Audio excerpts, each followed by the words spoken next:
இப்போ எங்கே போயிட்டு இருக்கோம்னா வாக்கிங் போயிட்டு இருக்கோம். பேசுறது கேக்குமா? மாடியிலே வாக்கிங் போகலாம், ஆனால் ஏன் போகலன்னா இப்படி போகும்போது கொஞ்சம் ரிலாக்ஸாக இருக்கு. வாக்கிங் வந்து எவ்வளோ தூரம் போவோம்னா இங்கேருந்து பெருமாள் கோயில் வரைக்கும் போவோம். இங்கே கோயில் வேற திருவிழா வரப்போகுது. திருவிழானா ரொம்ப நாள் நடக்கும், 1 மாதம் கிட்டத்தட்ட நடக்கும். அம்பகர்த்தூரில் இது எதுக்கு தண்ணி? காளியம்மன் கோயில் யாகசாலை பக்கத்துல. காளியம்மன் கோயில் யாகசாலை இன்னும் போடவே இல்லை. போட்டுட்டாங்கன்னா கட்டிட்டாங்க, ஆனா இன்னும் வந்து யாகம்லாம் வளர்க்க ஆரம்பிக்கல. நாங்க நம்ம பெருமாள் கோயில காளியம்மன் கோயில் போலையா?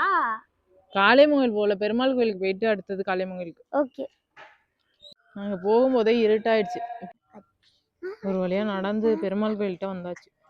இதான் எங்க ஊர் பெருமாள் கோயில், வரதராஜ பெருமாள். இந்த பெருமாள் கோயிலுக்கும் காளியம்மன் கோயிலுக்கும் ஒன்றா தான் பாலாயனம் பண்ணாங்க. ஆனால் இது பெருமாள் கோயில் முன்னாடியே கும்பாபிஷேகம் ஆயிடுச்சு, இப்போ ஒரு 3 மாதத்துக்கு முன்னாடி.